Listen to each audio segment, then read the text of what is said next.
The next 2 hours passed in a flurry of careful preparation. Max and Nyla changed into the civilian attire Hank had procured, quality garments that would help them blend in with the Artemis's affluent passengers.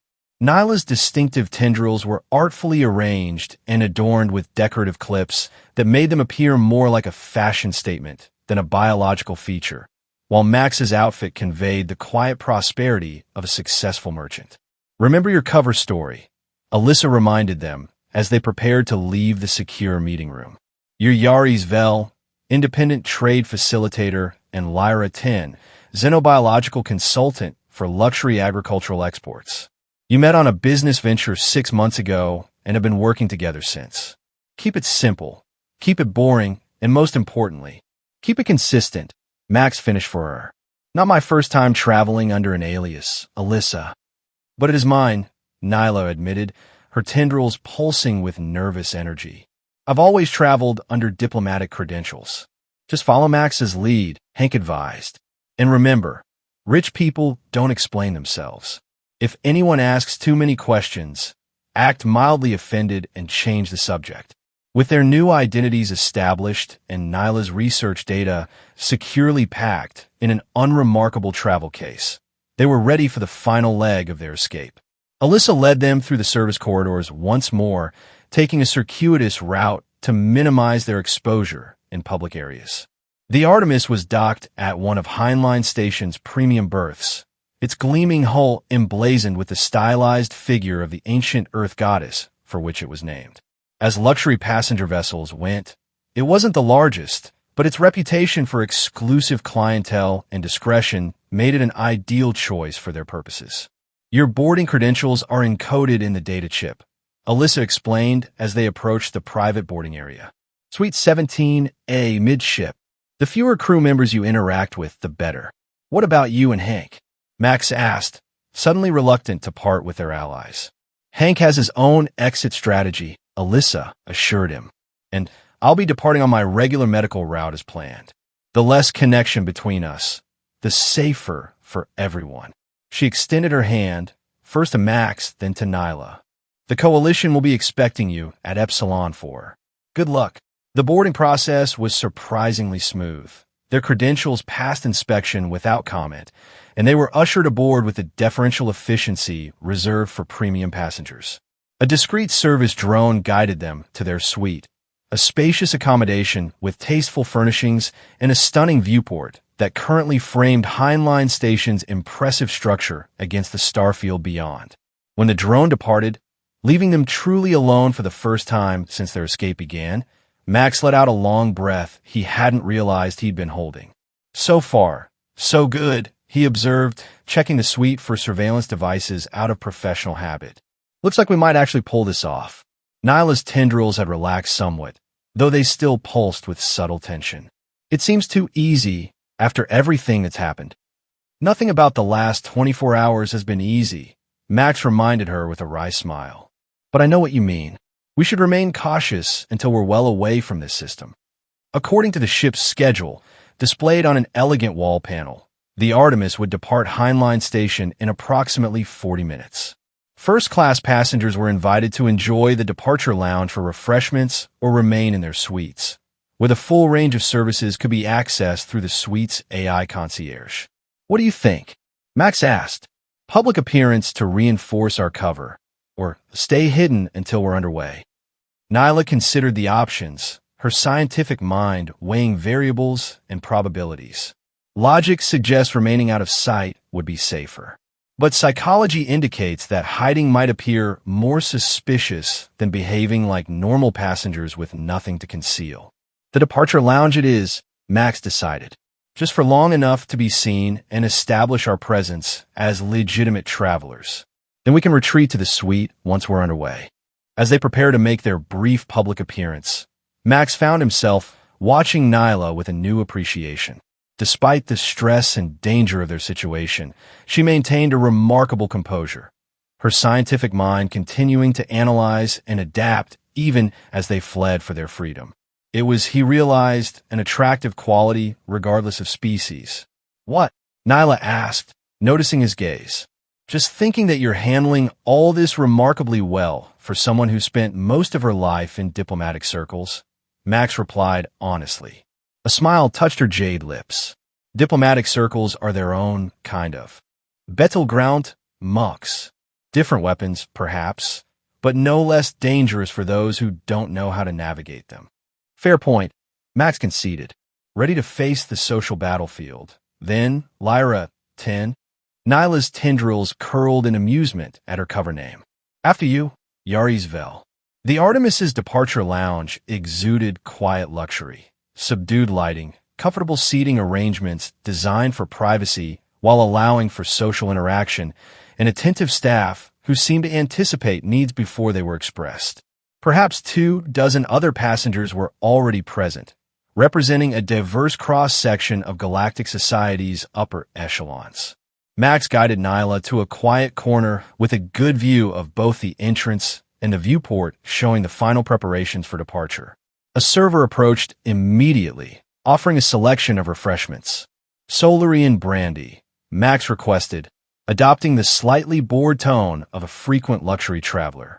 Citrus-infused water, please, Nyla added, her own voice taking on the melodic quality that Max found so captivating, but now with an added note of cultured refinement.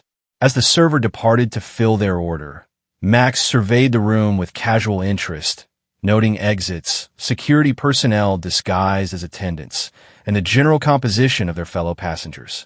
Most seemed engrossed in their own affairs, business discussions, social chatter, or solitary contemplation of datapads.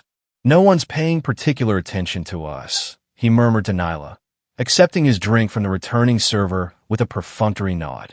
That tall Andorian by the main viewport has glanced our way 3 times in the past 2 minutes, Nyla countered quietly, her observational skills impressive. Though that could be simple curiosity. Nylarians aren't common in non-diplomatic settings. Max casually directed his gaze toward the individual Nyla had indicated, a slender figure with pale blue skin and distinctive antenna-like appendages that marked them as Andorian. They were dressed in the latest galactic fashion, their attire suggesting considerable wealth, and appeared to be traveling alone. Probably just appreciating the view, Max suggested with a slight grin. You do stand out, even with those decorative clips masking your tendrils' natural movement. Cultural curiosity is a normal social dynamic in multi-species environments, Nyla agreed, though her tendrils pulsed with what might have been the Nylarian equivalent of a blush. As long as it doesn't progress to excessive interest. They maintained their position for another 15 minutes, engaging in casual conversation that established their cover identities while remaining vague enough to avoid detailed questions. As the departure announcements began, indicating the Artemis would be leaving Heinlein Station momentarily, Max judged they had made a sufficient appearance to avoid suspicion. Shall we return to our suite? He suggested, finishing his brandy. I find the actual departure sometimes disruptive to conversation. Nyla agreed, and they made their way back to their private quarters without incident. Once the doors sealed behind them, both visibly relaxed, though neither completely abandoned their cautious demeanor.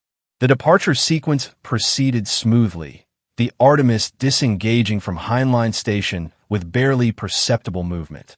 Through their viewport, Max and Nyla watched as the massive station gradually receded, the stars beyond beginning to shift as the ship aligned for its jump to faster-than-light travel. First hurdle cleared, Max observed, allowing himself a moment of optimism. Once we make the jump, we'll be much harder to track. Nyla nodded, though her tendrils betrayed continuing tension. I can't help thinking about my father. By now, he must know I've fled with my research. Whatever his personal feelings about my work, the public embarrassment, would you go back?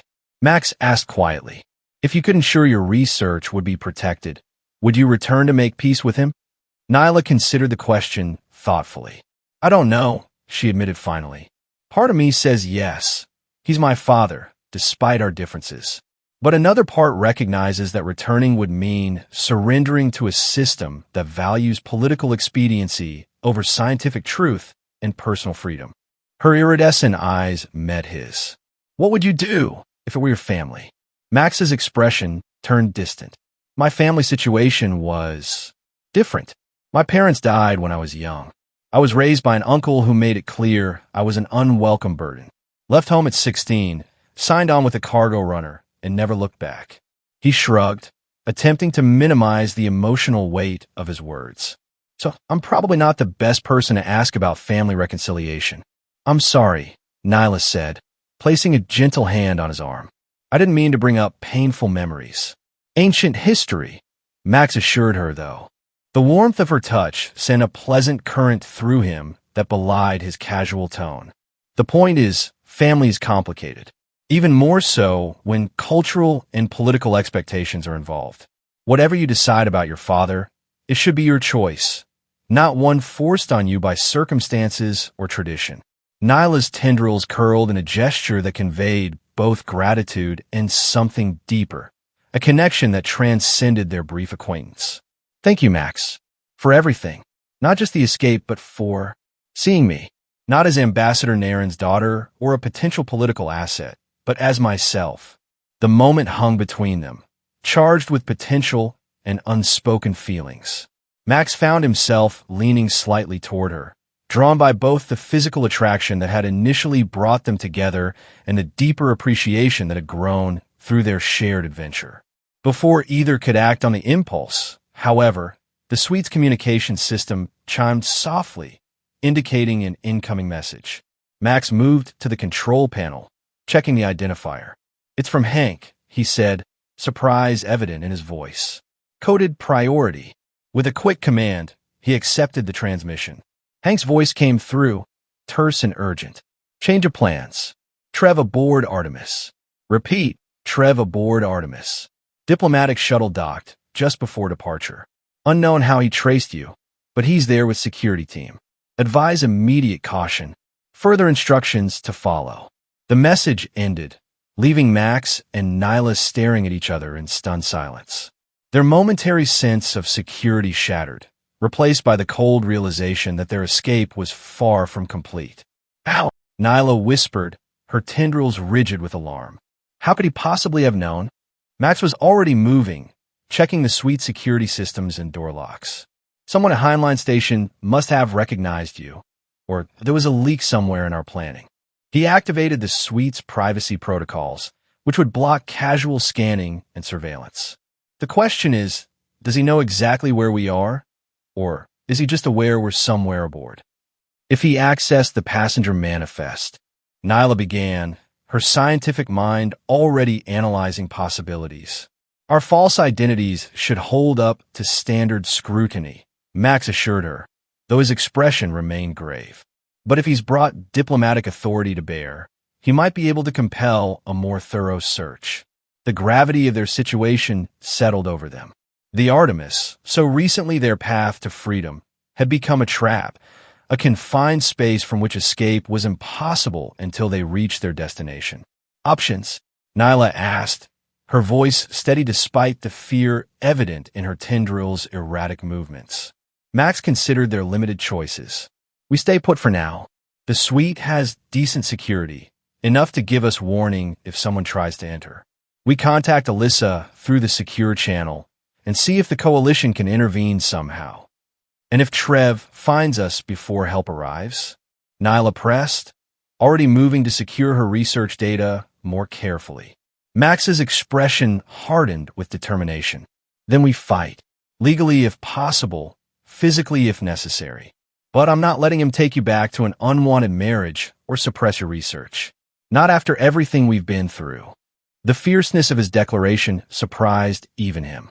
In the span of a day, this woman, this remarkable, brilliant alien woman, had become important to him in ways he couldn't fully articulate.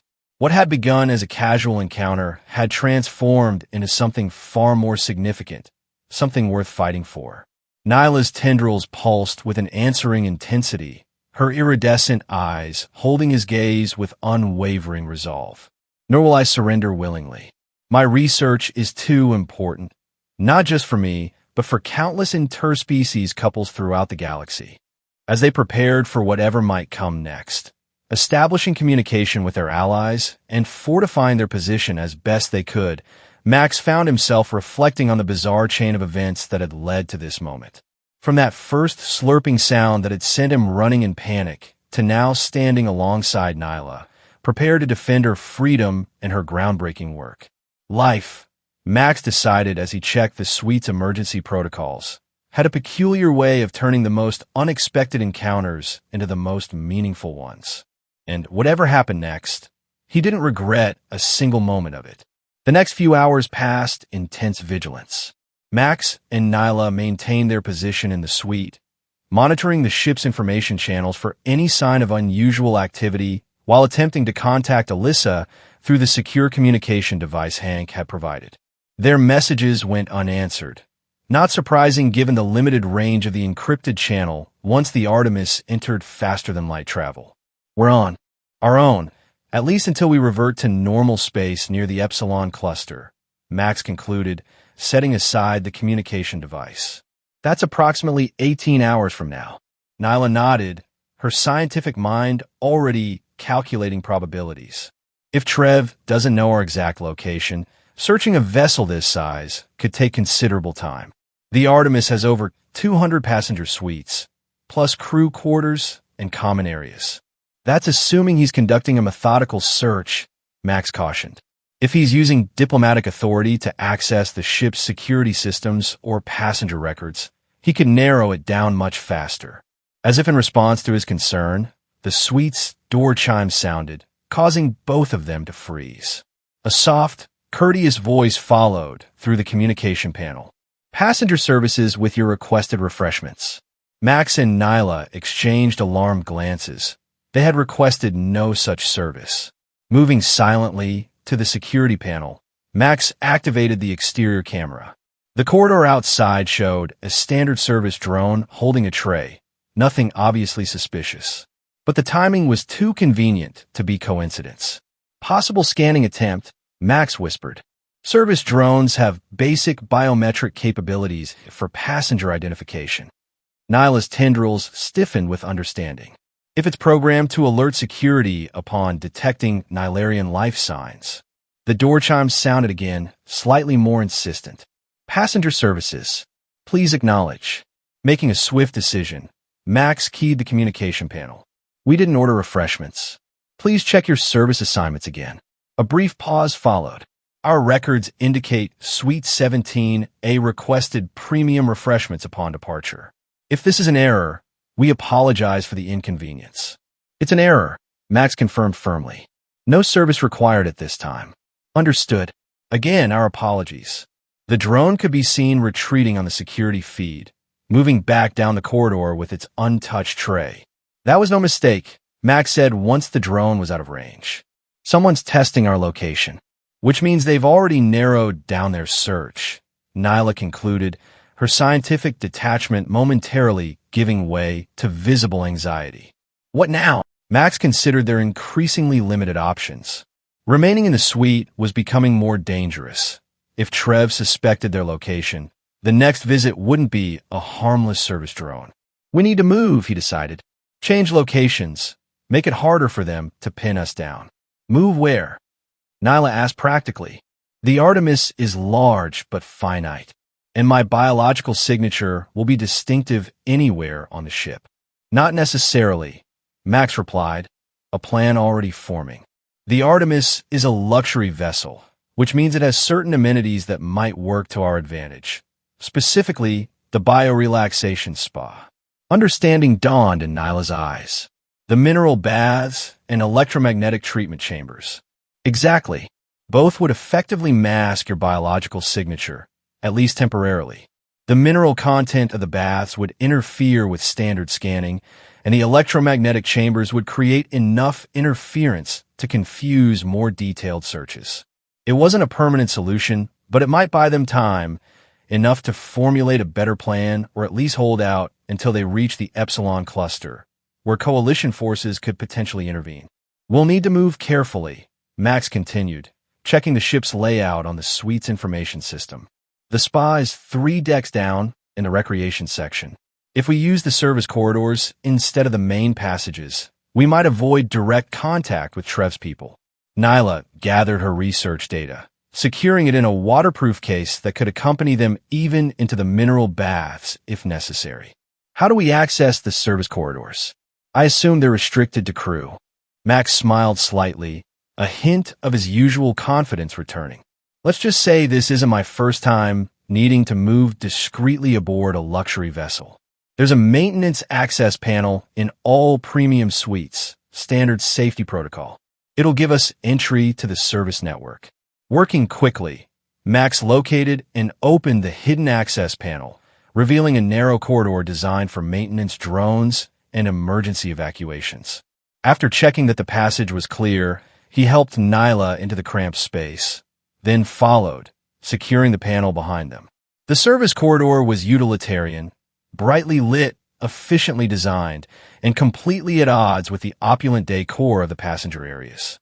It branched in multiple directions, creating a three-dimensional maze that serviced the ship's many systems and areas. This way, Max directed, consulting a small portable device that displayed the ship's schematic. We'll need to descend 3 levels, then move aft approximately 200 meters. They moved as quietly as possible, pausing at intersections to ensure no maintenance personnel or drones were present. Twice they had to flatten themselves against the wall as service units passed, but the automated systems paid them no attention, focused entirely on their program tasks. As they reached the access point nearest the spa facilities, Max checked the security feed on his portable device, a frown deepening on his face. "Problem?" Nyla asked, noticing his expression. "Security personnel at the spa entrance," Max confirmed, showing her the feed. 2 of them, not ship staff. Their uniforms are different. Almost certainly Trev's people. He's thought of the spa already, Nyla realized, her tendrils drooping in disappointment. He's thorough, Max acknowledged. But there's another option. He adjusted the schematic display. The engineering level. It's directly below us, and it houses the ship's main power distribution systems. More electromagnetic interference, Nyla understood immediately. Enough to mask my biological signature. Possibly. At minimum, it would confuse the readings, make them less reliable. Max studied the schematic further. The challenge will be gaining access. Engineering is highly restricted, even more than the service corridors. Nyla's tendrils curled thoughtfully. What about the waste reclamation section? It would contain various mineral and organic compounds that might similarly interfere with biometric scanning. Max couldn't help but grin. A diplomat's daughter suggesting we hide in the garbage? A scientist, Nyla corrected with dignity, though her tendrils betrayed amusement, recognizing that unpleasant environments often provide optimal concealment precisely because others avoid them. Fair point, Max conceded. And waste reclamation would have less security than engineering. Let's give it a try. They altered their course, descending another level and moving toward the aft section of the ship where environmental systems, including waste processing, were located. The corridors became noticeably warmer and more humid as they approached, with occasional whiffs of chemical treatments suggesting they were on the right track. Just as they reached the final junction before the waste reclamation entrance, the corridor lighting suddenly shifted from standard white to a pulsing amber, and a calm but insistent voice echoed through the service network. "Attention, all personnel. Security Protocol 7 is now in effect. Unauthorized individuals have been detected in Service Corridor Section D through G. All maintenance staff report to your designated security stations. Automated systems will conduct a Level 2 sweep of affected areas." Max and Nyla exchanged alarmed glances. They were currently in Section E, directly in the search zone. "Move," Max urged, abandoning stealth for speed. "We need to reach waste reclamation before the automated sweep begins." They ran the remaining distance, Max leading the way through the increasingly complex junctions of the service network. The waste reclamation entrance appeared ahead, a reinforced door with appropriate hazard warnings and a standard security panel. Max worked quickly, bypassing the security with practiced efficiency. The door slid open, revealing a large, compartmentalized facility filled with sophisticated processing equipment and sealed containment units. The air was heavy with the smell of industrial cleaners and the underlying hint of organic matter in various stages of breakdown and reclamation. Not exactly the luxury spa experience, Max commented as they entered, securing the door behind them. But considerably more effective as a hiding place, Nyla observed, already scanning the facility for optimal concealment. The mineral and organic density in here should significantly disrupt any standard biometric scanning. They moved deeper into the facility, finding a relatively clean monitoring station nestled between two large processing units. The combination of the machinery's electromagnetic fields and the dense material being processed created what Max hoped would be an effective shield against detection. As they settled into their unlikely sanctuary, the immediate danger temporarily averted, Nyla turned to Max with an expression of curious admiration. "You navigate service corridors with remarkable familiarity for a cargo pilot," she observed. "And your security bypass skills are impressive." Max shrugged, a hint of his past visible in his casual dismissal. "Let's just say my cargo runs haven't always been entirely legitimate. Sometimes you need to move through places you're not supposed to be." A smuggler. Nyla's tendrils curled in what might have been surprise or possibly amusement. "Freelance acquisition specialist," Max corrected with a grin. "Sounds more professional." Rather than the disapproval he might have expected from a diplomat's daughter, Nyla seemed more intrigued than judgmental. "Those skills are serving us well now. Though I wonder what other talents you've neglected to mention." "I make a decent omelet," Max offered lightly. "And I can recite the major export regulations for 17 different systems from memory. Comes in handy when avoiding them." Nyla's laughter was musical, a welcome respite from the tension of their situation. A man of many talents, indeed. As their momentary levity faded, Max checked his portable device, monitoring the ship's security channels. "The automated sweep is in progress. We should be safe here for the time being, but we need a longer-term strategy. We can't hide and waste reclamation for the next 17 hours. What about the shuttle bay?" Nyla suggested. "If we could secure a shuttle, we might be able to launch once we revert to normal space near the Epsilon cluster." "Possible, but risky," Max assessed. "Shuttle launches require bridge authorization, which we won't have. And Trev almost certainly has the bay under surveillance, assuming he arrived via a shuttle himself." They fell into thoughtful silence, each considering their limited options. After several minutes, Nyla spoke again, her voice taking on the precise tone Max had come to associate with her scientific insights. "What if we don't hide from Trev?" she proposed. "What if we confront him instead?" Max stared at her in disbelief. "Confront the diplomat with a security team and diplomatic authority who's hunting us across the ship? That's your plan?" "Not directly," Nyla clarified, her tendrils pulsing with increased energy as she developed her idea. "But through information. My research data includes incontrovertible evidence that Nylarian DNA can successfully combine with other species. If that information were to become public knowledge, it would undermine Trev's political position," Max realized, following her reasoning. "But how do we make it public from here? We're cut off from communication outside the ship." "Not entirely," Nyla countered. "The Artemis has a ship-wide information system for passengers. It's primarily used for entertainment and ship announcements, but with the right access, we could broadcast your research findings to everyone on board." Max finished, impressed by the boldness of her strategy. "Including, presumably, some influential passengers who might find such information interesting." "Precisely," Nyla confirmed. "Trev doesn't want me just to prevent the marriage from being canceled. He wants to suppress my research because it threatens his entire political philosophy of Nylarian exceptionalism and isolation. But if that research is already public knowledge, capturing you becomes far less valuable," Max concluded, warming to the plan despite its risks. "He can't put the genetic genie back in the bottle, so to speak." Nyla's tendrils curled in agreement. "The challenge will be accessing the ship's information system with sufficient authorization to broadcast to all passengers." Max considered this problem, mentally reviewing the Artemis's layout and systems. The recreation deck has a media center for passenger use. It wouldn't have ship-wide broadcast capabilities by default, but I might be able to override the restrictions. The bigger issue would be getting there without being caught. And preparing the research data for public consumption, Nyla added.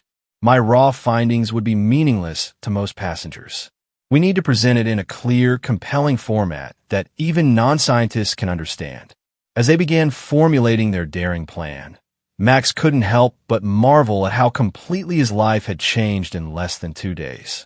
From a routine cargo run to planning an information coup aboard a luxury liner, all because of one unexpected encounter with a jade-skinned xenobiologist whose reproductive physiology had initially sent him running in terror. The universe, Max reflected as they worked to condense Nyla's complex research into a comprehensible presentation, definitely had a sense of humor. And perhaps, just perhaps, a sense of purpose as well. The waste reclamation facility, for all its unpleasant associations, proved to be an excellent temporary hiding place. The constant processing of materials created a dense electromagnetic and organic environment that effectively masked Nyla's distinctive biological signature, while the general aversion to the area meant security patrols were minimal. They used this respite to carefully prepare Nyla's research data for public dissemination. Working together, they condensed years of complex xenobiological studies into a compelling presentation that emphasized the groundbreaking implications without requiring advanced scientific knowledge to understand. The key is to focus on the human element, Nyla explained as they refined the presentation. Not just the technical aspects of genetic compatibility, but what it means for real people, the possibility of biological children for interspecies couples who were told it was impossible. Max nodded, impressed by her ability to translate complex science into accessible concepts. Add some of those case studies you mentioned, the coalition records of couples who attempted hybridization with varying results. Personal stories have impact. As they worked, Max maintained surveillance of the ship's security channels through his portable device. The automated sweep of the service corridors had concluded without locating them, but security remained heightened throughout the vessel. Trev's not giving up, Max observed grimly. He's expanded the search to all public areas and has requested passenger cooperation in reporting any sightings of an Nylarian female not traveling with the diplomatic contingent. Which gives us a time limit, Nyla concluded. Sooner or later, someone will spot me if we venture into passenger areas, no matter how carefully we disguise my appearance. They finalized their plan. They would use the service corridors to reach the recreation deck, where Max would attempt to access the media center systems and override the broadcast limitations. If successful, they would transmit Nyla's research to all passenger information terminals simultaneously, effectively making the suppression of her findings impossible. Ready? Max asked as they prepared to leave their temporary sanctuary. Nyla's tendrils pulsed with determination. Ready. The journey through the service corridors to the recreation deck was tense but uneventful. The heightened security seemed focused on passenger areas, with only routine maintenance drones patrolling the service network. They reached the access point nearest the media center without incident, but here they faced their first significant challenge, transitioning from the service corridor to the public area without being detected. Max checked the security feed on his device. 2 passengers in the media center, no security personnel visible. But the corridor outside has regular patrols passing every few minutes. We need a distraction, Nyla suggested.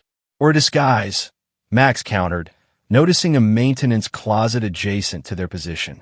Investigation revealed several service uniforms used by the human crew members for public-facing duties. Not ideal for you, Max admitted, eyeing Nyla's distinctive Nylarian features. But with some creative adjustments, they improvised a disguise using a service uniform and various maintenance supplies. A utility cap pulled low, with strategic arrangement of cleaning materials and equipment, helped obscure Nyla's most recognizable features. It wouldn't withstand close inspection, but might allow them to move through public areas just long enough to reach the media center. Remember, act like you belong, Max advised as they prepared to exit the service corridor.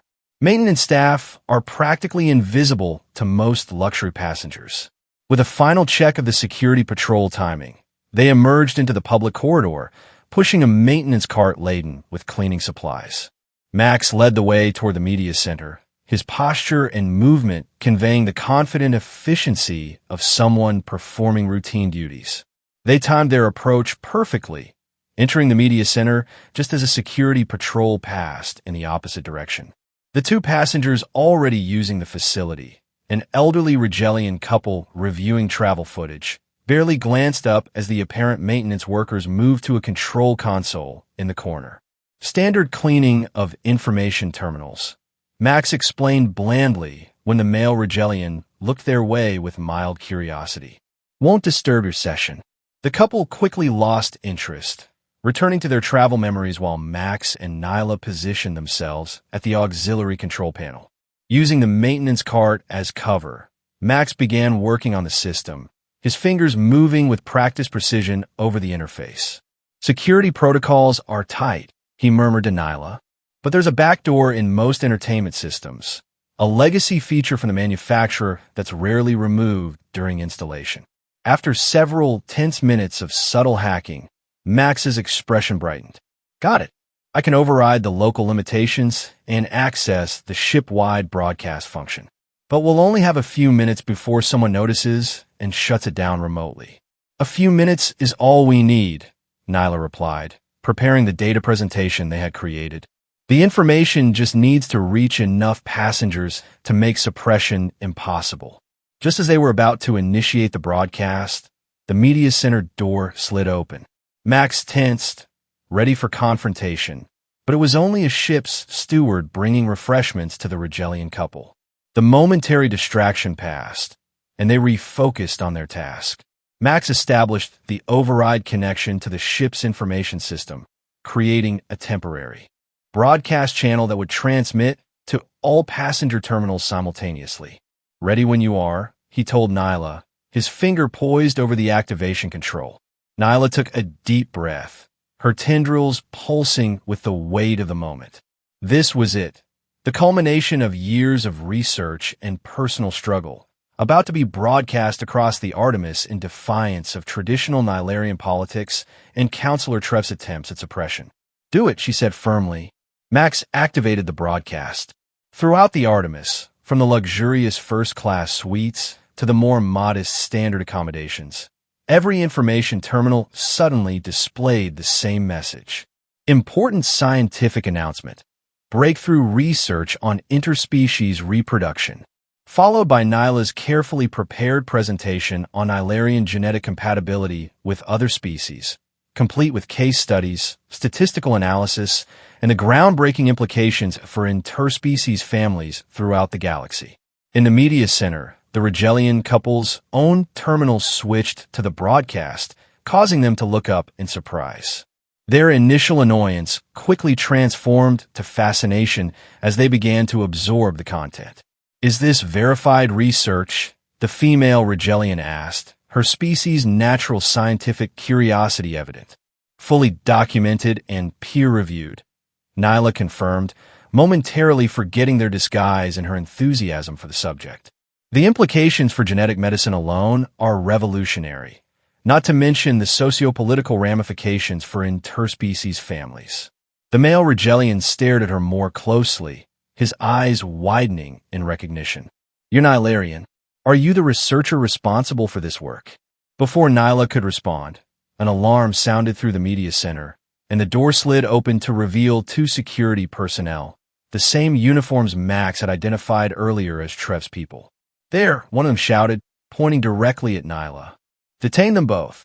Time to go, Max declared, grabbing Nyla's arm and pulling her toward the secondary exit they had identified during their planning. Wait, the female Rigelian called after them. We have questions about your research. This could help our grandson's family. But Max and Nyla were already moving, slipping through the secondary exit just as Treff's security team lunged forward. They fled down the corridor, abandoning their maintenance cart and heading for the near service access point. Did it work? Nyla asked breathlessly as they ran. Did the broadcast go through completely? Max checked his portable device. Ship's communication logs show full transmission to all passenger terminals. It was active for almost 3 minutes before they shut it. Hashtag, this alien girl's lady parts suck like slurping spaghetti. The human ran like hell. Max Thornton leaned against the polished bar counter of Cosmic Junction, surveying the eclectic crowd that had gathered in Port Nexus's most infamous establishment. After 15 years of hauling cargo across the stars, he prided himself on being unfazed by any of the galaxy's oddities. The neon lights of the bar cast an electric blue glow over his weathered face, highlighting the faint scar that ran through his left eyebrow, a souvenir from a cargo dispute in the Cygnus sector 3 years back. The usual Max? The bartender, a four-armed Kelnian with skin the color of burnished copper, was already reaching for the bottle of Terran whiskey that Max favored. Thanks, Dorvin. Max nodded, sliding his credit chip across the counter. Been a long haul from the Proxima colonies. Cargo trouble? Dorvin asked, pouring a generous measure of amber liquid into a glass.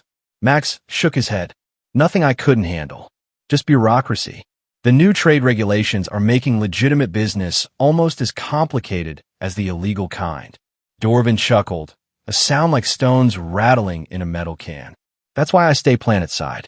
The only regulation I care about is keeping the peace in my bar. Max lifted his glass in a silent toast and took a sip, savoring the burn as the whiskey slid down his throat. 15 years in space had taught him many things, the foremost being that there was nothing in this vast universe that could shock him anymore. He'd seen planets with oceans of liquid methane, traded with species that changed gender with the phases of their moons, and once spent 3 days hiding in the cargo hold of a religious vessel where the priests communicated exclusively through interpretive dance. After all that, Max Thornton was beyond surprise. Or so he thought. She entered Cosmic Junction like a bolt of emerald lightning. Tall and willowy, with skin the color of jade, she moved with a fluid grace that immediately caught Max's attention. Her eyes, large and almond-shaped, shimmered with an iridescent quality, shifting between violet and deep blue as she glanced around the bar. A cascade of what looked like luminescent filaments. Her version of hair, Max supposed, fell down her back, occasionally twisting and curling independently, as if responding to invisible currents of air. Nilarian, Dorvin muttered, following Max's gaze. Don't see many of their kind this far from the diplomatic sectors. Diplomatic sectors? Max asked, not taking his eyes off the newcomer. Their species has a knack for negotiation and diplomacy. Something about their evolved, empathic abilities. Dorvin wiped the counter absently. Rumor has it they can sense emotional states. Makes them excellent at forging peace treaties. Max watched as the Nilarian woman made her way to the bar, her movements drawing the attention of nearly every patron. She settled 2 seats down from him, the luminescent strands of her hair gently pulsing with a soft internal light. What can I get for you? Dorvin asked, extending one of his 4 arms in a welcoming gesture. Something sweet, please, she replied, her voice melodic, with an accent that seemed to caress each syllable. Perhaps with a hint of earth citrus, if you have it. A Solarian sunset coming right up, Dorvin said, already mixing the vibrant orange liqueur with a swirl of phosphorescent blue syrup. Max found himself staring and quickly averted his gaze when she turned his direction. Too late, she had caught him looking. To his surprise, instead of being offended, she smiled, revealing teeth that were perfectly white against her jade skin, and moved to the empty seat beside him. I don't believe I've seen a human quite so interested in Nilarian physiology before, she said, an amused lilt to her voice. Max felt heat rise to his face, an unusual sensation for a man who prided himself on his unflappable demeanor. I apologize if I was staring. It's just, you're quite striking. Her smile widened. Thank you. I'm Nulle. Max Thornton. He extended his hand, and after a moment's hesitation, she took it. Her skin was smoother than he expected, with a subtle warmth that seemed to pulse beneath the surface. A pleasure to meet you, Max Thornton. What brings you to Port Nexus? Business or leisure? A bit of both, he admitted. Just finished a cargo run from Proxima Centauri. Now I'm taking a few days to restock and relax before the next job. A cargo pilot, she said, nodding appreciatively.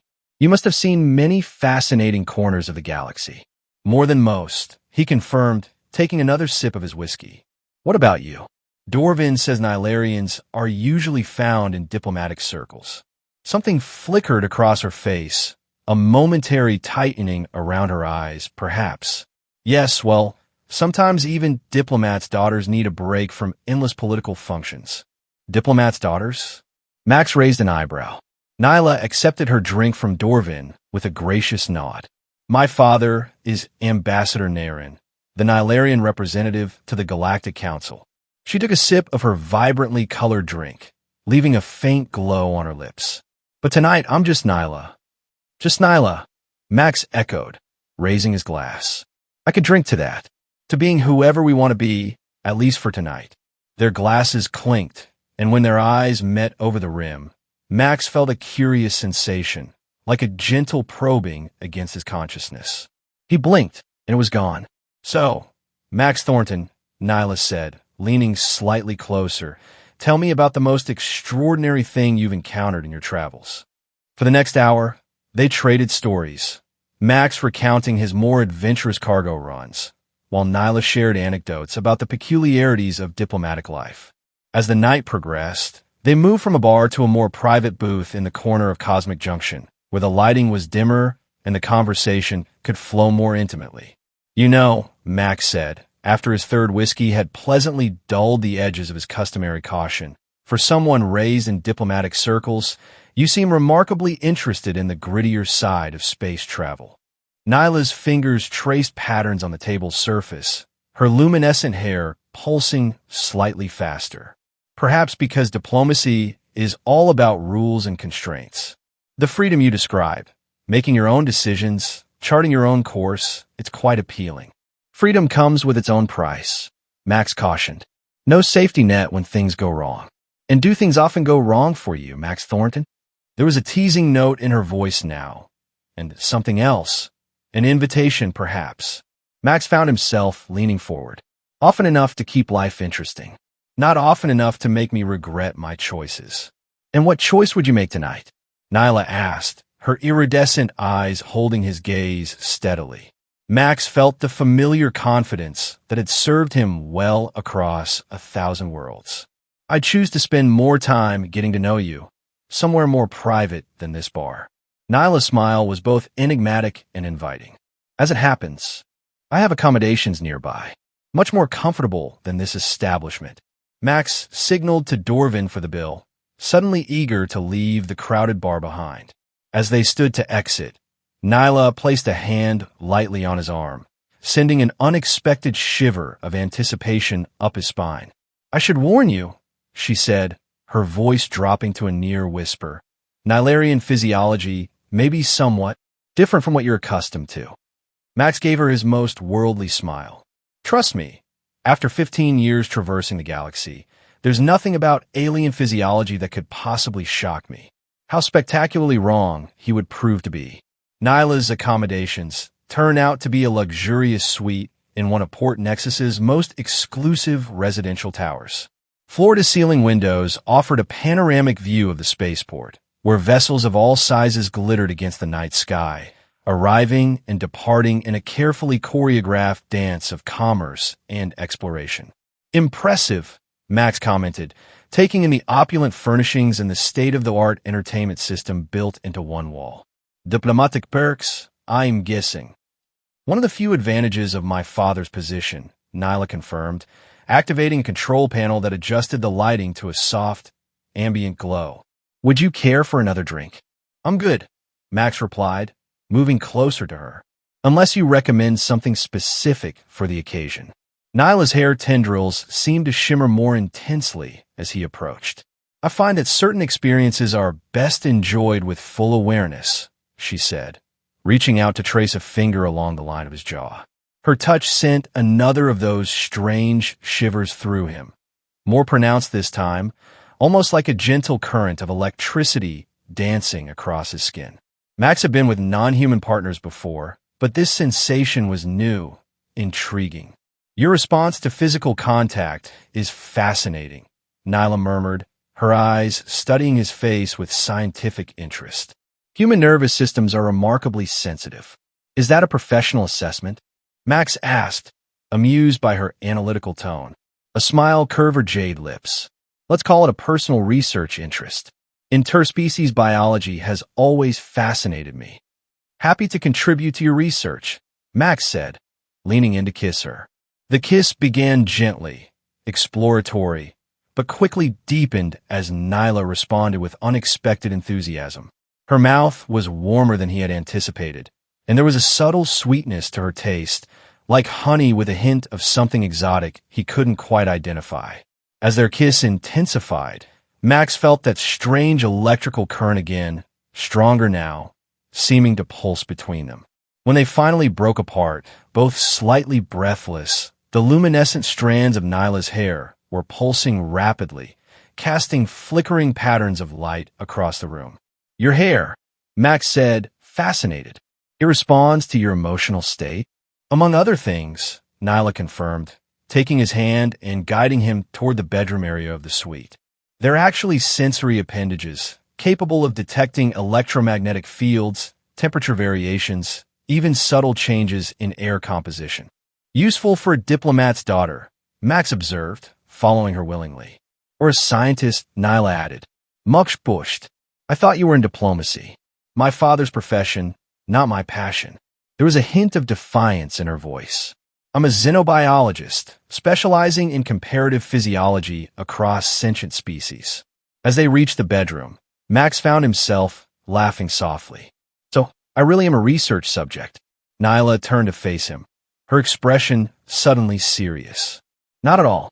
My interest in you, Max Thornton, is entirely personal. Her hands moved to the fastenings of her garments.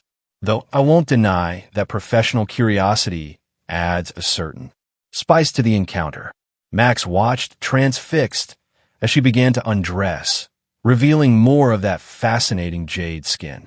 In the dim light of the bedroom, he could see that her body was marked with subtle patterns, slightly darker green whorls and spirals that seemed to shift and move beneath the surface of her skin.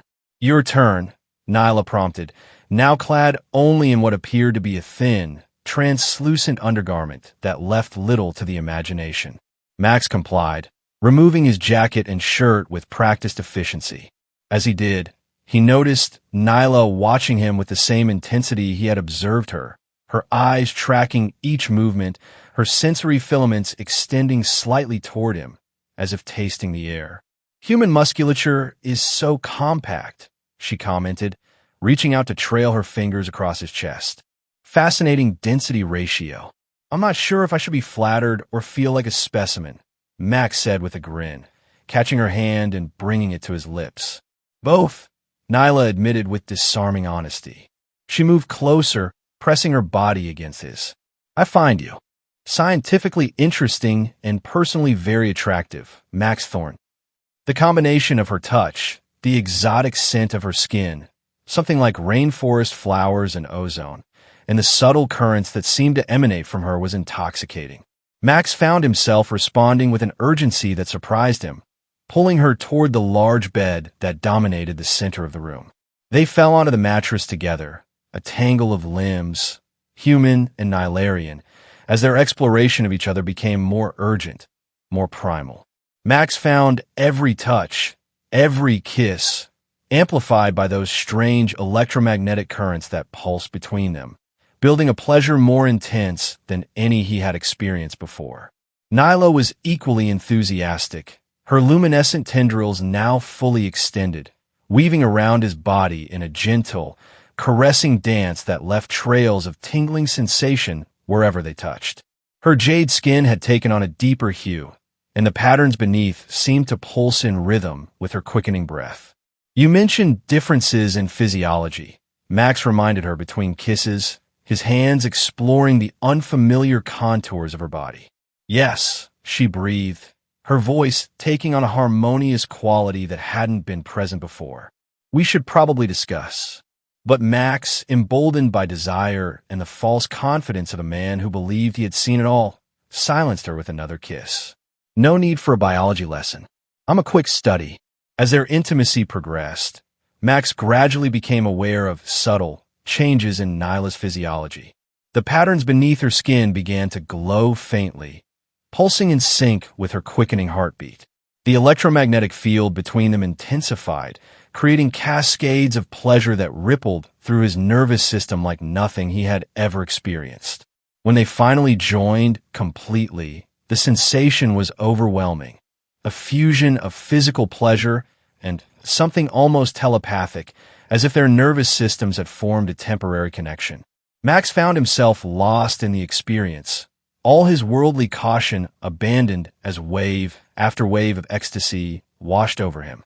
It was in this moment of complete vulnerability, of unprecedented pleasure, that it happened. The sound began as a soft, almost imperceptible noise, a gentle bubbling, like water beginning to simmer. As their movements intensified, so did the sound, growing in volume until it was unmistakable. Slurp. Max's eyes flew open. Slurp. Slurp. The sound was coming from where their bodies joined, a loud, unambiguous slurping noise that echoed in the otherwise quiet room. Slurp. Slurp. It wasn't just the sound that alarmed him. It was the sensation. Something was happening, something he couldn't see but could definitely feel, a rhythmic suction powerfully pulling at him in a way that was both intensely pleasurable and absolutely terrifying. Slurp. Slurp, slurp, slurp. Oh God! Max yelped, his eyes wide with panic. Nyla, lost in her own pleasure, her sensory tendrils glowing brightly, didn't immediately register his distress. Yes, just like that, she murmured, her eyes half closed. Slurp. What the hell is happening? Max cried out, suddenly scrambling backward, breaking their connection abruptly. Nyla's eyes snapped open, confusion and then concern spreading across her features. Max? What's wrong? What's wrong? Max repeated incredulously, now standing several feet from the bed, hastily grabbing for his discarded clothes. What's wrong? Did you not hear that? That sound. Nyla sat up, her luminescent tendrils dimming slightly as her arousal gave way to confusion. Sound? You mean the reproductive chamber's natural fluid dynamics? Fluid dynamics? Max was pulling on his pants with frantic energy, nearly falling over in his haste. It sounded like someone slurping down the galaxy's loudest plate of spaghetti. A look of dawning comprehension crossed Nyla's face, followed quickly by embarrassment. Oh, the auditory component of Nylarian reproduction. I should have warned you more specifically. It's a natural suction mechanism that. But Max wasn't listening anymore. With his shirt only half buttoned and his jacket clutched in one hand, he was already backing toward the door. I've seen a lot of strange things in this galaxy, but this is... Max, please. Nyla rose from the bed, reaching for a robe. If you'll just let me explain the evolutionary advantages of... No explanation needed. Max cut her off, fumbling for the door controls. I'm sure it's perfectly normal for your species, but I'm just gonna... The door slid open, and Max backed through it, still facing Nyla, his expression a mixture of shock, embarrassment, and residual desire. I'm sorry, he managed, just before the door closed between them. I can't. And then Max Thornton, veteran cargo pilot who had faced down space pirates, navigated asteroid fields, and once spent 3 days in a cargo hold with a shipment of psychic eels, did something he hadn't done in 15 years of interstellar adventures. He ran like hell. Max didn't stop running until he reached the public transport hub 3 levels down from Nyla's luxury apartment. His heart was pounding, his mind racing with the echo of that horrifying slurping sound. He collapsed onto a bench, drawing curious glances from the handful of late-night travelers waiting for the next shuttle. Pull yourself together, Thornton, he muttered to himself, running a hand through his disheveled hair.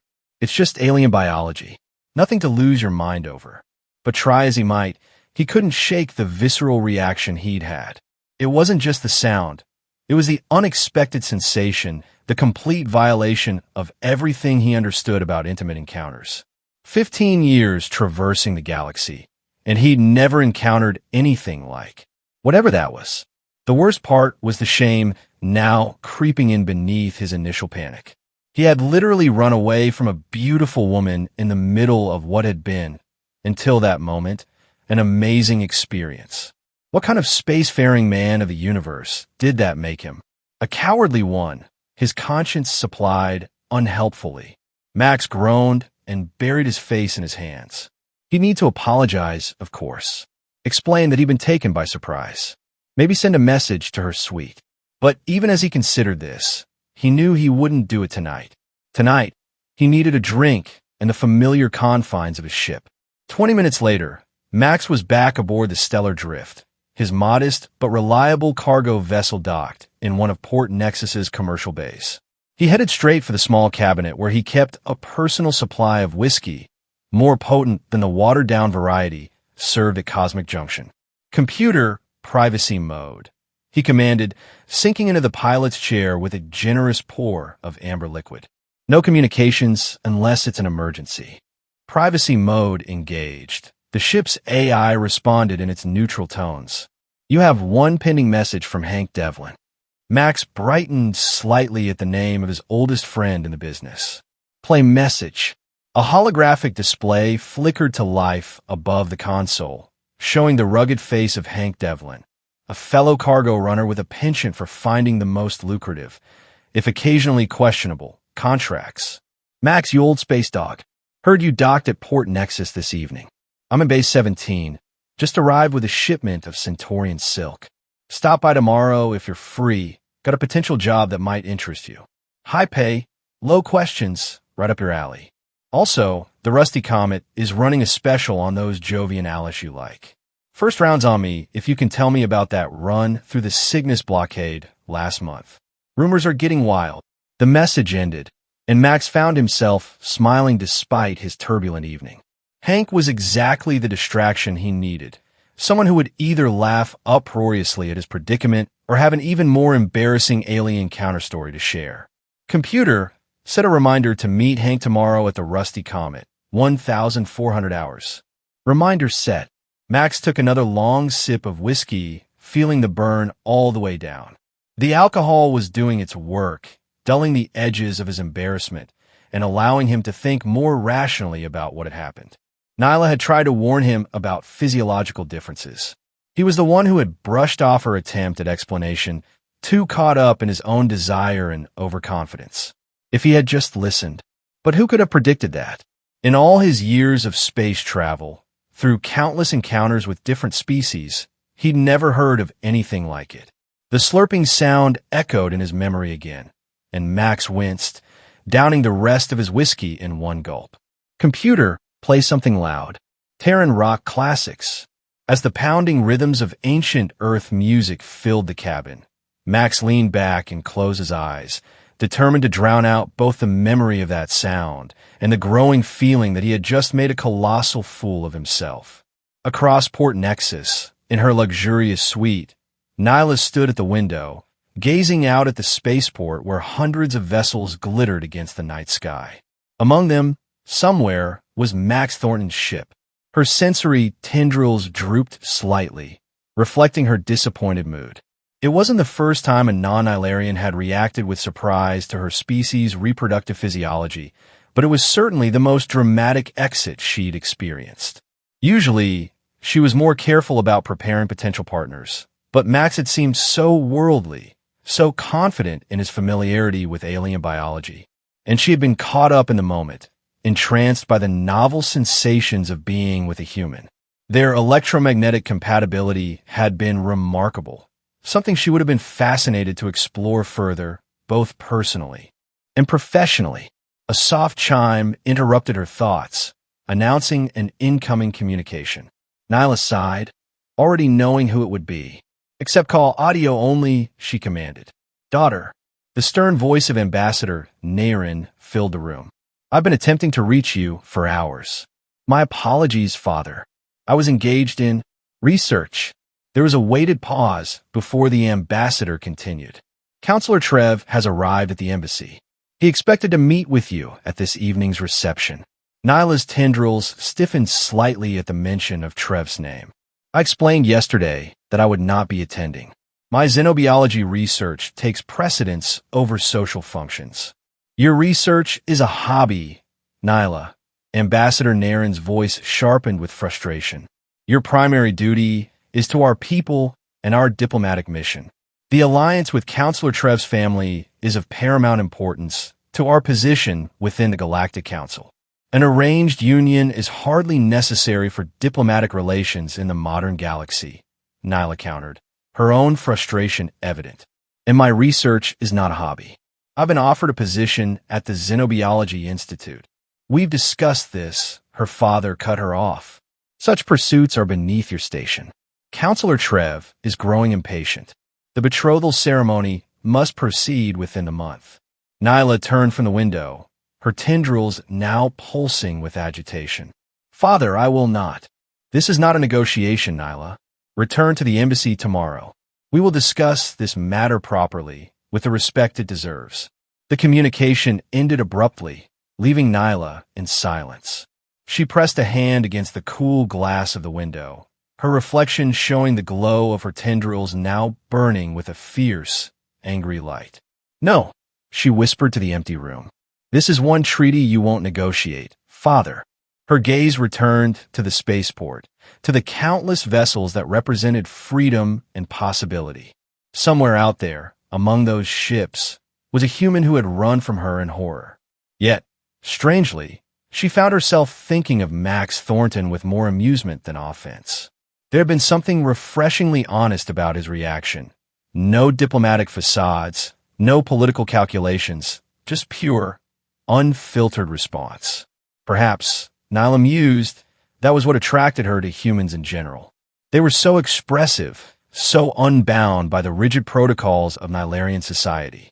And despite his panicked exit, there had been a connection with Max, something worth exploring further.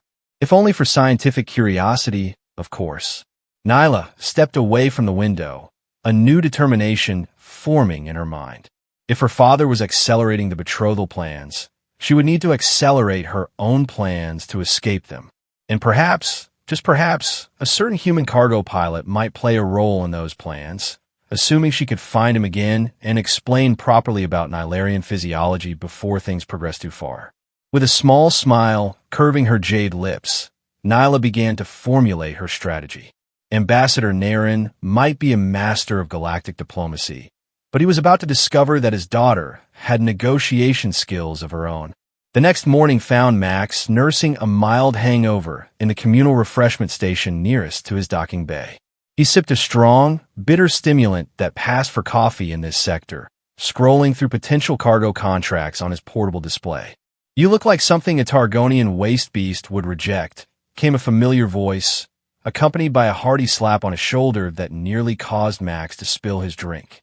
"Hank," Max acknowledged, wincing slightly at the volume of his friend's greeting. "I thought we were meeting later." Hank Devlin dropped into the seat opposite Max, his broad frame dwarfing the small cafe table. With his shaved head, heavily tattooed arms, and a faint scar tissue around his right eye, courtesy of a mining accident in his youth, Hank looked every bit the stereotypical rough-edged cargo runner.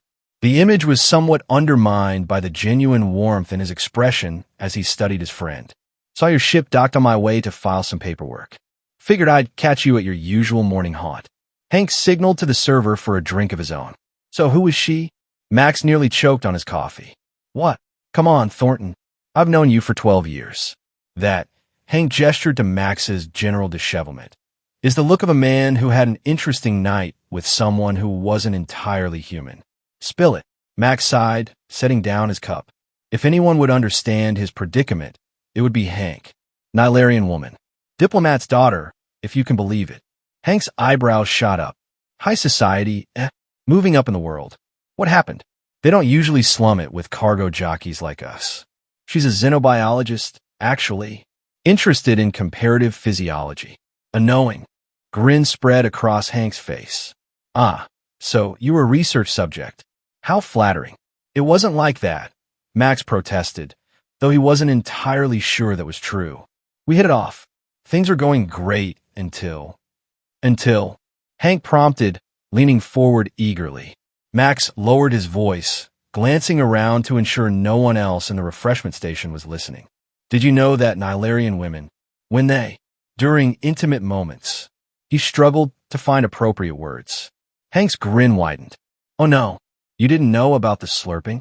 Max stared at his friend in disbelief. You knew about this? Had a fling with a Nilarian cultural attaché about 5 years back, Hank confirmed, accepting a steaming mug from the server with a nod of thanks. She warned me beforehand, thankfully. Something about a specialized reproductive chamber that creates a vacuum seal for efficient. You know, he made a crude gesture. And you went through with it? Max asked incredulously. Buddy, it was the most intense experience of my life, Hank declared, taking a sip of his drink. Once you get past the surprise of the sound, it's actually pretty amazing. Their biology is specifically evolved too. I don't need the details, Max cut him off, feeling the heat of embarrassment creeping up his neck again. The point is I didn't know. She tried to warn me, but I brushed it off, and when it happened Sort of what? Hank prompted. Mux winched. I may have run away. Hank stared at him for a beat before erupting in laughter so loud that several other patrons turned to look at them. You ran? Max, I've seen it all. Thornton literally turned tail and fled because of a little slurping noise. It wasn't little, Max protested, his embarrassment deepening.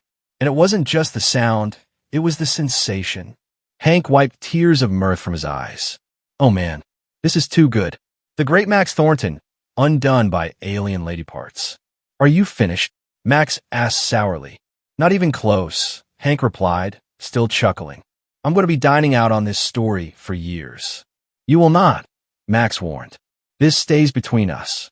Fine, Hank agreed, making a placating gesture. But seriously, what are you going to do now? You can't just leave it like that. Max sighed, running a hand through his hair. I know. I need to apologize at least. It's not her fault I freaked out. Apologize and then give it another shot, Hank suggested. Trust me, if you can get past the initial shock, Nilarians are amazing partners. All those sensory tendrils. He wiggled his fingers suggestively. One step at a time, Max muttered, though he couldn't deny that despite everything, he was still intensely attracted to Nyla. I'll send her a message later. Better make it quick, Hank advised, suddenly more serious. Nilarians don't usually hang around Port Nexus for long. Diplomatic schedules and all that. Max nodded, already composing an apology in his mind. Before he could respond further, however, his portable communicator chimed with an incoming message. He glanced down at the screen and frowned. What is it? Hank asked, noting his expression. Private message. Encrypted channel. Max tapped the screen to decrypt, and his eyebrows rose as he read the content. It's from Mila. Well, Hank leaned back with a smug expression. Maybe she's giving you a second chance at expanding your xenobiological horizons. Max didn't reply, too engrossed in the message. After a moment, he looked up, his expression troubled. She wants to meet. Says it's urgent and not related to last night's incident. Urgent how? Hank asked, his joking manner replaced by professional caution. In their line of work, urgent rarely preceded good news. Doesn't say. Max read through the message again. Just asked me to meet her at docking Bay 47 in an hour. Says to come alone and tell no one. Hank's eyes narrowed. Sounds like a setup. From a diplomat's daughter? Max shook his head. What would be the point? Maybe Daddy Dearest didn't approve of his precious offspring spending time with a common cargo hauler, Hank suggested. Could be a trap to teach you a lesson. Max considered this possibility, but something about it didn't fit with what he knew of Nyla. Despite the awkward ending to their encounter, he'd sensed a genuine connection, an honesty in her interactions with him. I'm going to meet her, he decided, but I'll be careful. Want me to lurk nearby as backup? Hank offered. In case things go sideways. Max nodded, grateful for his friend's loyalty. That would be good. Just stay out of sight unless there's trouble. Always do, Hank assured him, finishing his drink. Besides, I'm curious to see this Nilarian beauty who managed to send the unflappable Max Thornton running for his life. Mux groaned. You're never going to let me live this down, are you? Not a chance in the galaxy, Hank, confirmed with a grin. Not a single chance. Docking Bay 47 was located in a quieter section of Port Nexus, primarily used for diplomatic vessels and private yachts. Max approached cautiously, his experienced eyes scanning for any signs of danger or surveillance. Hank had positioned himself near a maintenance access point 1 junction away, close enough to respond quickly if needed. The bay itself appeared empty at first glance, housing only a sleek, mid-sized shuttle bearing the insignia of the Nilarian Diplomatic Corps. Its gleaming hull reflected the overhead lights, giving it an almost ethereal quality. Beautiful, but clearly designed for function over form, with lines that suggested speed and maneuverability. Much Thornton. Nyla's voice came from behind him, causing him to turn sharply. She stood in the shadow of the shuttle's boarding ramp, dressed now in what appeared to be a practical flight suit, a stark contrast to her more elegant attire from the previous evening. Her luminescent hair tendrils were bound back in a simple arrangement, pulsing with a nervous energy that immediately put Max on alert. "I wasn't sure you would come," she said, her voice lower than before, tinged with what might have been uncertainty. Max shifted uncomfortably, suddenly acutely aware of their last encounter. "About last night. We don't have time for that." Nyla cut him off, glancing around the docking bay as if expecting to be followed. "I need your help, Max, and I'm afraid I have very little time to explain." "What kind of help?" Max asked, caution tempering his curiosity. Years of cargo runs in the shadier corners of the galaxy had taught him to be wary of urgent requests, especially ones that came with vague explanations. Nyla took a step closer, her iridescent eyes searching his face.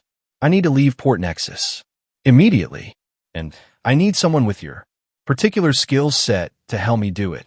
You have a diplomatic shuttle right there," Max pointed out, gesturing to the sleek vessel behind her. "Which is precisely why I can't use it," Nyla replied. "It's being monitored. My father's staff track its every movement." She hesitated, then seemed to make a decision. "Max, I'm being forced into a political marriage that I want no part of. My father has accelerated the arrangements. The ceremony is scheduled for next week." Mux frowned. "And you want me to, what, smuggle you out of Port Nexus?" "Essentially, yes." Nyla's tendrils pulsed faster. "I've been offered a research position at the Xenobiology Institute on Vega Prime. It's my chance to pursue my own path, away from diplomatic obligations and arranged unions." "And your father doesn't approve?" Max guessed. "He sees my scientific pursuits as a hobby, nothing more." Bitterness crept into her voice. "To him, I am a diplomatic asset to be leveraged in the form of a political marriage to Counselor Trev, a man twice my age with antiquated views on Nilarian society." Max ran a hand through his hair, weighing his options. Helping Nyla would mean directly interfering with the plans of a high-ranking diplomat, potentially creating significant problems for a cargo pilot who depended on smooth relations with various planetary authorities. "This sounds like a family matter," he said carefully. "Are you sure you want an outsider involved?" "You're already involved," Nyla pointed out. "You were seen leaving my quarters last night. If Counselor Trev learns of our encounter, he could make things very difficult for you." "Is that a threat?" Max asked, his voice cooling. "No." Nyla's tendrils flared in alarm. "It's a warning. Trev is vindictive and well-connected. I came to you because I need help, yes, but also to warn you that you might be in danger regardless of whether you assist me." Max studied her face, searching for signs of deception. All he saw was genuine fear and determination. "What exactly are you proposing?" he asked finally. Relief washed over Nyla's features. "I need passage on your ship to Vega Prime. I can pay. I've liquidated some personal assets. And I promise, once we reach the Xenobiology Institute, you'll never have to see me again if that's what you prefer." The last statement carried a hint of something, regret perhaps, that caught Max off guard. Despite the disastrous end to their night together, he found himself not entirely opposed to the idea of seeing Nyla again under different circumstances. "When would we leave?" he asked, already mentally calculating fuel requirements and the adjustments to his flight plan that would be needed to accommodate a detour to Vega Prime. "As soon as possible," Nyla said urgently. Within the hour, if you can manage it. My father believes I'm attending a cultural exhibition that will last most of the day. By the time he realizes I'm gone. She broke off as a sharp electronic chime sounded from a device at her wrist. Her expression changed instantly from hope to alarm. What is it? Mox asked, immediately on alert. Security alert from my quarters, Nyla said, tapping rapidly at the device. Someone is conducting an unauthorized search. It's too soon. They shouldn't have missed me yet. As if in response to her words, the main entrance to the docking bay slid open, and 3 figures entered. 2 wearing the distinctive uniforms of Nylarian diplomatic security, flanking a taller, more elaborately dressed Nylarian male. Trev, Nyla breathed, her voice barely audible. The central figure moved forward with measured steps, his own sensory tendrils, shorter and thicker than Nyla's, extended rigidly from his head. His skin was a deeper jade than Nyla's, marked with more pronounced patterns that suggested advanced age or status. Researcher Nyla, he called, his voice carrying effortlessly across the docking bay. This is a most inappropriate venue for one of your station. Max tensed, automatically shifting to place himself between Nyla and the newcomers. Friend of yours? He murmured. Counselor Trev, Nyla confirmed quietly. My unwanted fiancé. Trev continued his advance, his gaze moving dismissively over Max before settling on Nyla. Your father is most concerned about your absence from the morning's preparations. When your quarters were found empty, he requested that I assist in locating you. How thoughtful, Nyla replied, her voice suddenly composed, adopting the diplomatic tone Max had heard briefly the night before. However, as you can see, I am perfectly fine and require no assistance. On the contrary, Trev said smoothly, now close enough that Max could see the calculating coldness in his eyes. You appear to be in the company of local transport personnel in a restricted docking area. Most irregular. This local transport personnel has a name, Max interjected, already disliking the counselor intensely. Max Thornton, captain of the Stellar Drift. And Nyla is here at my invitation. Trev's attention shifted fully to Max now, his expression suggesting he was examining a particularly unpleasant specimen. Indeed, and what business would a cargo pilot have with a member of the Nylarian Diplomatic Corps? Before Max could formulate a response that wouldn't make the situation worse, Nyla stepped forward. Captain Thornton is consulting on a xenobiology research project, she said smoothly. His extensive travel experience makes him a valuable resource on interspecies physiological adaptation to varied environments. Trev's sensory tendrils twitched in obvious skepticism. Research, of course. Your father will be fascinated to hear of this latest academic pursuit, particularly given the accelerated timeline of our union ceremony. There seems to be some confusion, Counselor, Nyla replied, her voice cooling. I have not agreed to any acceleration of the timeline. Ambassador Naren feels that recent events warrant a more expeditious approach, Trev countered. In fact, he has requested your immediate return to the embassy to discuss the matter. Max glanced at Nyla, seeing the barely contained panic beneath her diplomatic facade. He made a split-second decision. I'm afraid researcher Nyla is currently contracted as a scientific consultant for my next cargo run, he said confidently. A medical supply delivery to the outer colonies. Most urgent. Departure is scheduled within the hour. Trev's eyes narrowed. Is that so? Official business, Max continued, warming to his improvisation. The medical supplies include treatments specifically formulated for Nylarian physiology. Researcher Nyla's expertise is essential for ensuring proper handling and delivery protocols. You expect me to believe that a cargo runner is transporting specialized Nylarian medical supplies. Trev's disbelief was evident. Check the registry, Max challenged. Stellar Drift, Bay 23. Authorized for class a medical transport. I can show you the manifest if you'd like. It was a bluff, but not entirely. Max did occasionally transport medical supplies, and his ship was indeed certified for such cargo. Whether Trev would call him on the specifics was the gamble. The counselor regarded him silently for a long moment before turning back to Nyla. Your father will be most disappointed to hear of this last-minute assignment, particularly as it conflicts with the ceremonial preparations. Please convey my apologies, Nyla said, her composed exterior betraying nothing of the tension Max could sense beneath. The welfare of our people in the outer colonies must take precedence over ceremonial matters.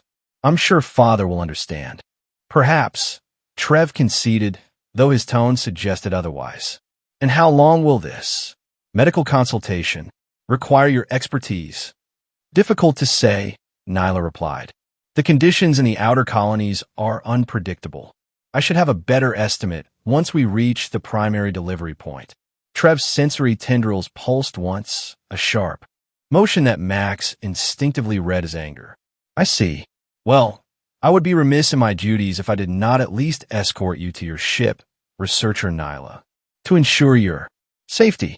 It was clear that Trev wasn't buying their hastily constructed story, but equally clear that he wasn't prepared to create a scene by openly challenging it. At least not yet. That won't be necessary, Max began, but Nyla placed a restraining hand on his arm. The counselor's concern is appreciated, she said diplomatically, but I have some final research materials to collect before departure.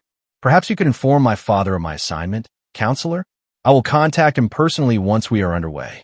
For a tense moment, it seemed Trev might insist, but finally, he inclined his head in a gesture that managed to be both acquiescent and vaguely threatening. As you wish, researcher Nyla. I will convey your regrets to the ambassador. His gaze shifted to Max. Captain Thornton, I trust you appreciate the value of the consultant in your care. The Nylarian Diplomatic Corps takes a keen interest in the welfare of its members. She'll be in good hands, Max assured him, not bothering to hide the edge in his voice. With a final, measuring look, Trev turned and departed, his security detail falling in behind him. Neither Max nor Nyla spoke until the bay doors had closed and the sound of footsteps had faded completely. That, Max said finally, was uncomfortably close. Nyla's composed facade crumbled, her tendrils drooping with relief and residual tension.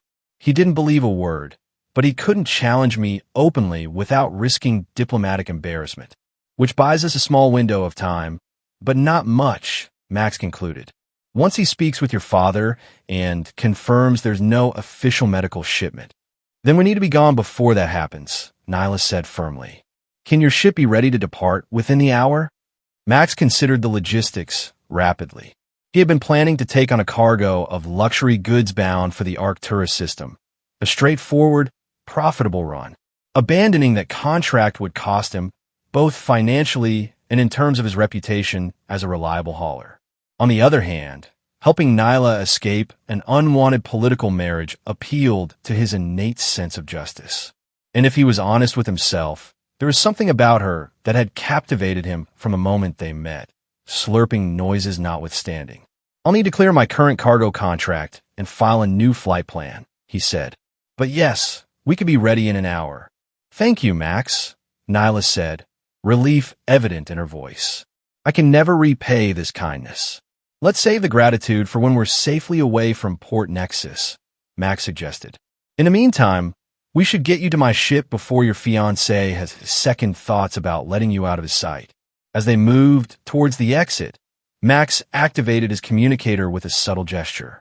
Hank, you catch all that? Every fascinating word, came Hank's amused voice through the earpiece. Need a diversion to cover your exit? Not yet, Max replied quietly. But be ready. This has all the makings of a situation that could go sideways fast. Always does when you're involved, Thornton, Hank chuckled. I'll shadow you to the drift, just in case an Ilarian friend decides to send his goons after you. Appreciated. Max ended the communication and turned to Nyla. We've got backup if we need it. Let's move. As they left the docking bay, Max couldn't shake the feeling that he was diving headfirst into exactly the kind of complicated situation he usually took pains to avoid. But looking at Nyla's determined face, her luminescent tendrils now glowing with renewed hope, he found he didn't regret his decision. Not yet, anyway.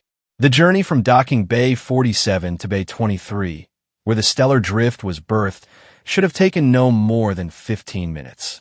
But Max, seasoned by years of navigating both the physical and political hazards of interstellar trade, opted for a more circuitous route, one that took them through the less monitored service corridors of Port Nexus.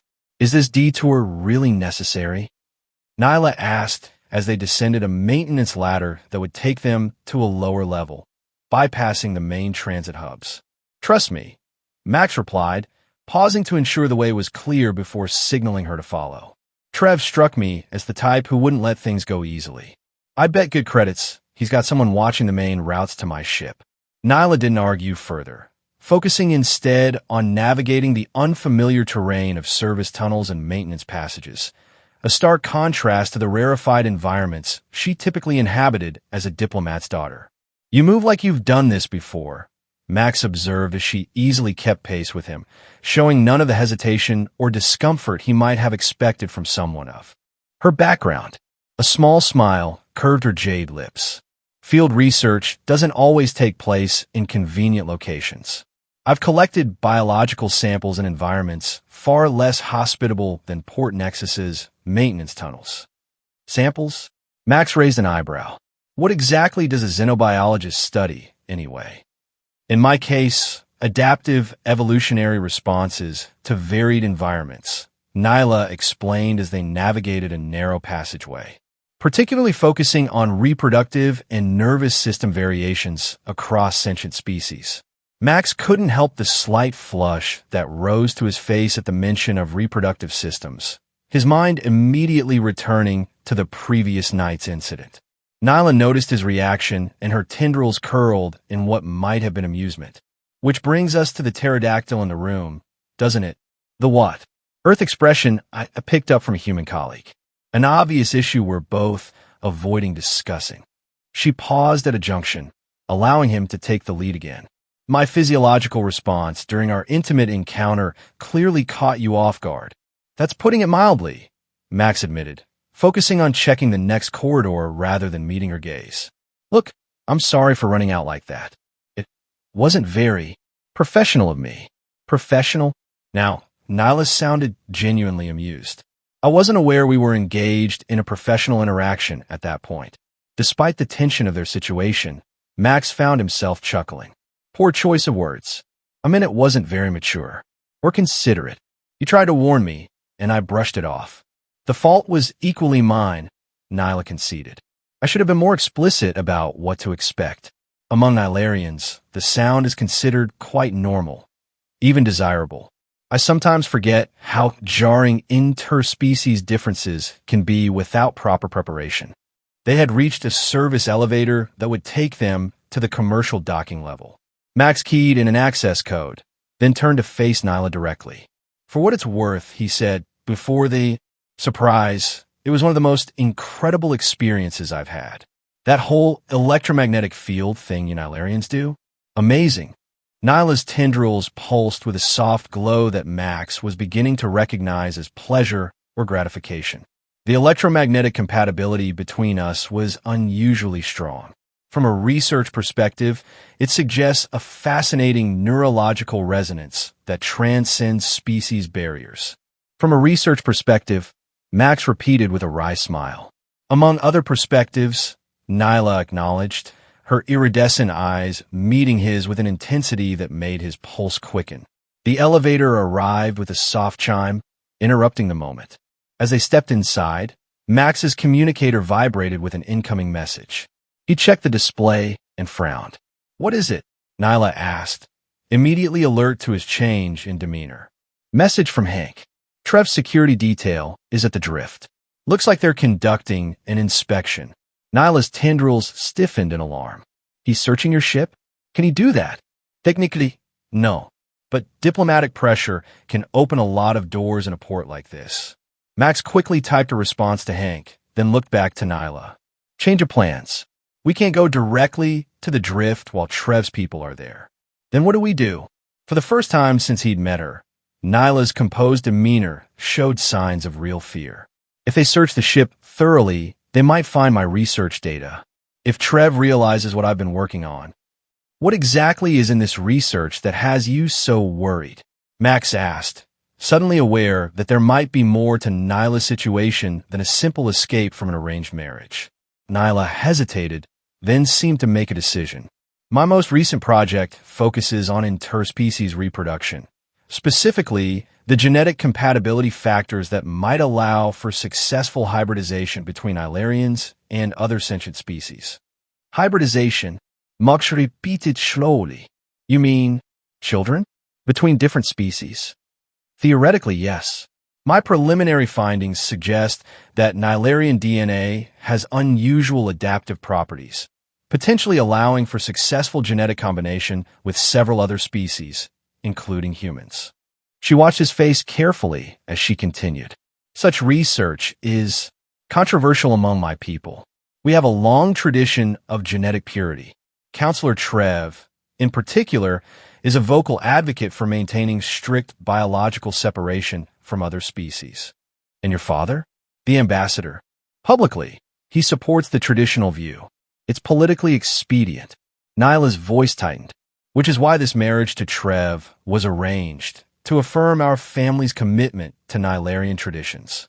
So your research isn't just career ambition, Max realized. It's a direct challenge to your people's ideology. It's science, Nyla said firmly. And truth.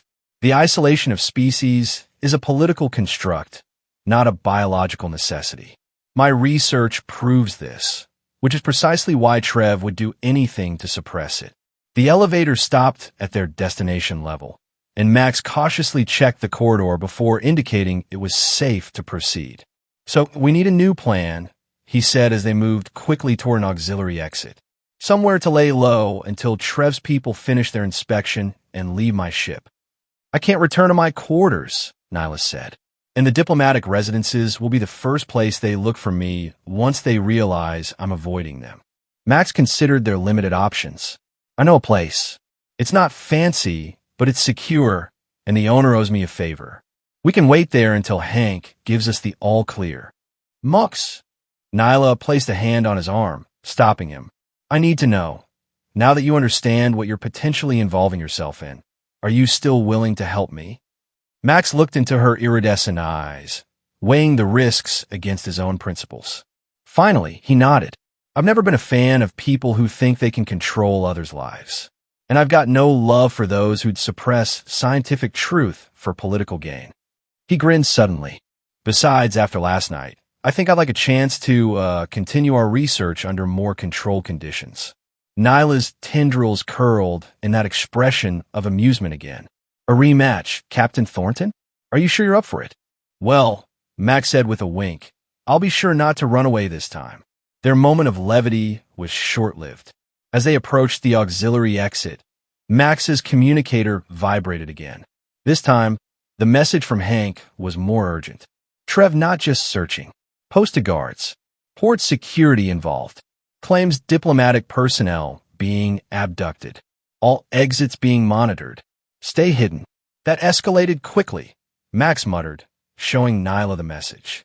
Her tendrils pulsed with agitation. Abduction?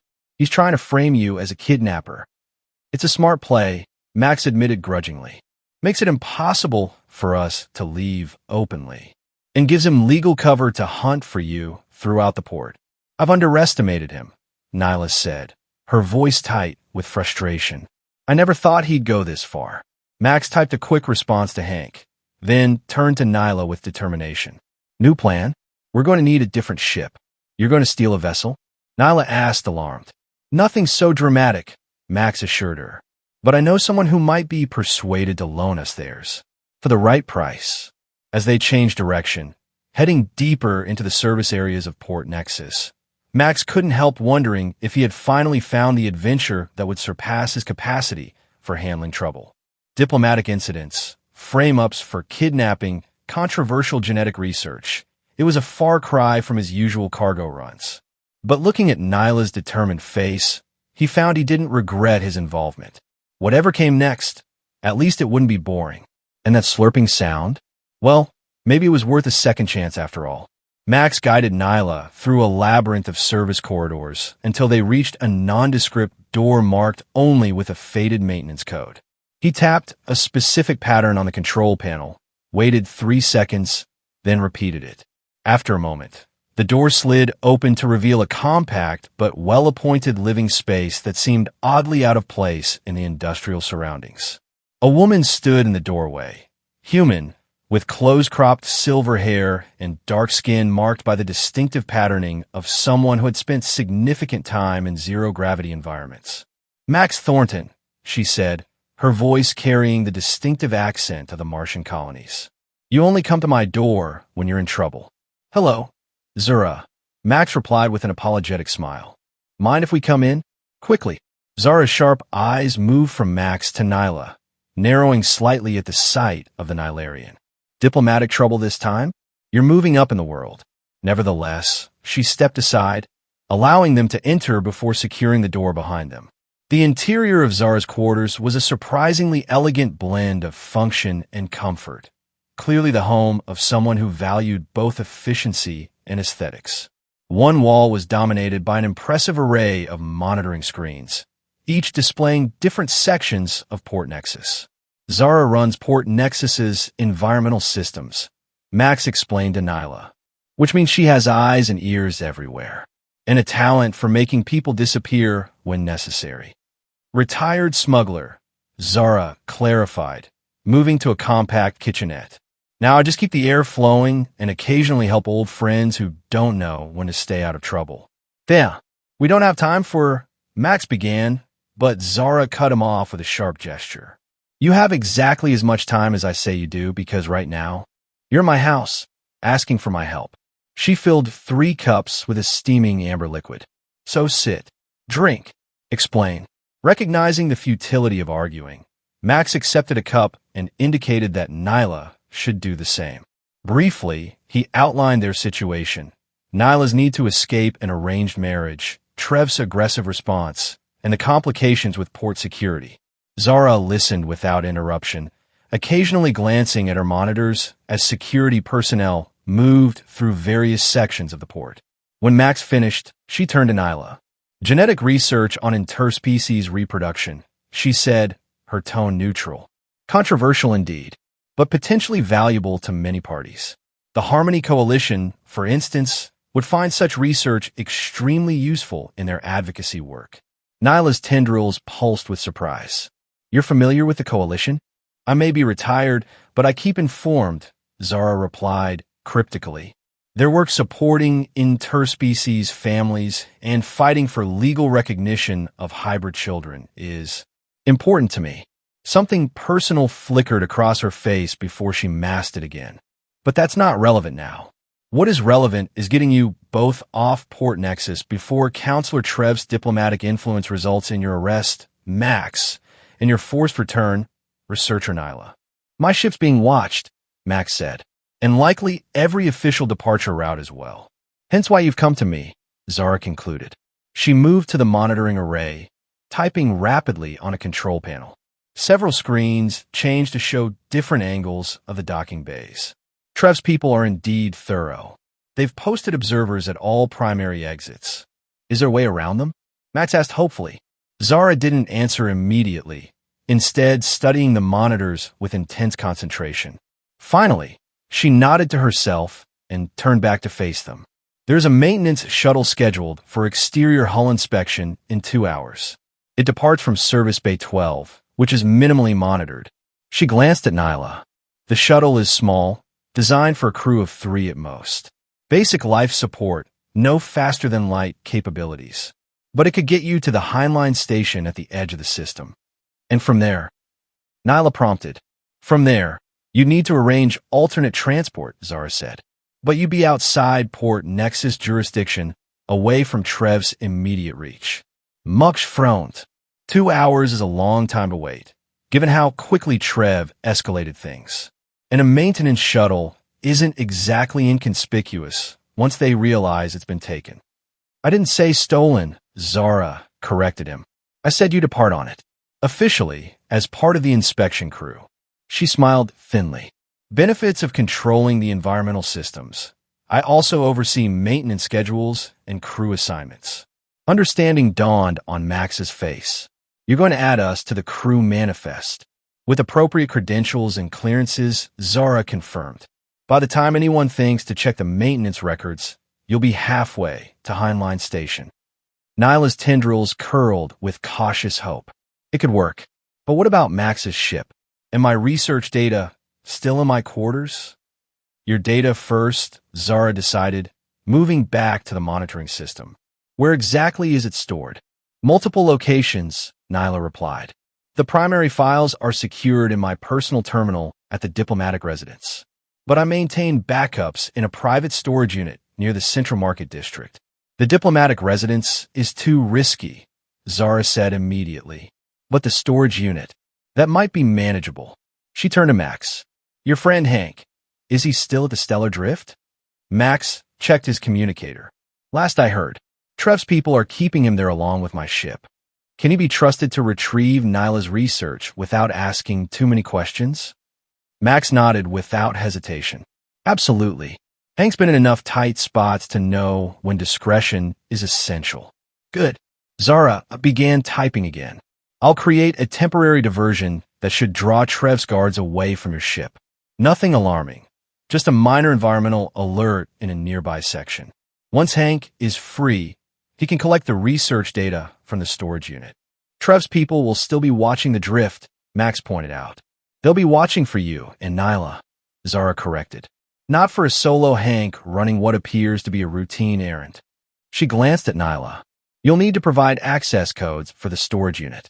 As Nyla supplied the necessary information, Max moved to one of the monitors, studying the security patrols with a professional eye. Trev is committing significant resources to this search. It seems excessive, even for a jilted fiancé. Perhaps it